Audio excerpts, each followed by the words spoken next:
வணக்கம் ஃப்ரெண்ட்ஸ். கீரை கடைஞ்சது சொல்லலாம் அப்படின்றது எப்படி செய்யலாம்னு பார்க்கலாங்க. இது வந்து பார்த்திங்கன்னா, நான் அன்றைக்கி முன்னாடி செய்யும்போது சிறுகீரை, அரைக்கீரை, முளைக்கீரை, வெந்தயக்கீரை சொன்னேன்.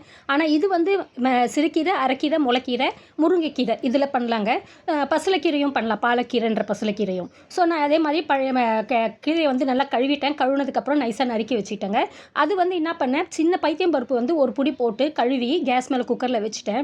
அது வந்து கொதி வரும்போது இந்த கட் பண்ணி வச்சுருக்கேன் இல்லைங்களா, இந்த கீரையை அதை வந்து உள்ளே சேர்க்குறேங்க. இது வந்து கரண்டி விட்டுலாம் ஆட்டணும்னு அவசியம் இல்லை, சும்மா மூடி மட்டும் போட்டு வைக்கணும் அப்பப்போ போடும்போது. ஸோ அது வந்து வெந்து வர வரைக்கும் நான் என்ன பண்ணேன், 2 வெங்காயம் வந்து அரிஞ்சு வச்சுக்கிட்டேன்.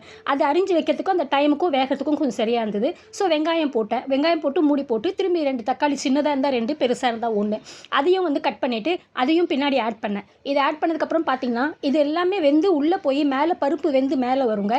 அதுதான் நம்மளுக்கு வந்து சரியான பதம் பார்க்குறதுக்கு. ஸோ இப்போ நான் வந்து என்ன பண்ணிட்டேன், ஒரு பக்கம் வந்து பூண்டை வந்து தனியாக எடுத்து இப்போ இடித்து வச்சுக்கிட்டேன், காஞ்ச மிளகாய் எடுத்து வச்சுக்கிட்டேன். இப்போ பார்த்தீங்கன்னா, கேஸில் வந்து எண்ணெய் விட்டு கடுகு, ஜீரகம் போட்டுட்டு பூண்டை வந்து நான் கேஸ் ஆஃப் பண்ணிவிட்டு போடுறேங்க. என்னென்னா பொங்கி வரும், ஏன்னா நான் சின்ன கடாய் வச்சுருக்கேன் ஹேண்டில்துன்னு சொல்லிட்டு. ஸோ அதை இப்போ இந்த நேரத்தில் ஆன் பண்ணிவிட்டு இப்போ வந்து அந்த இருக்கிற இதையும் ஃப்ரை பண்ணி காஞ்ச மிளகாவும் போட்டுட்டு மஞ்சள் தூள் கொஞ்சம் போட்டு இதுக்குள்ளே போட்டிங்கன்னா இது பாருங்கள், அழகாக கடைஞ்சி அழகாக வந்திருக்கு பாருங்கள். ஸோ நீங்களும் செஞ்சு பார்த்துட்டு எப்படி வந்திருக்குன்னு சொல்லுங்கள். மீண்டும் ஒரு புது ரெசிபியோடு சந்திக்கிறேன். Until then, bye from Rajmati. நன்றி, வணக்கம்.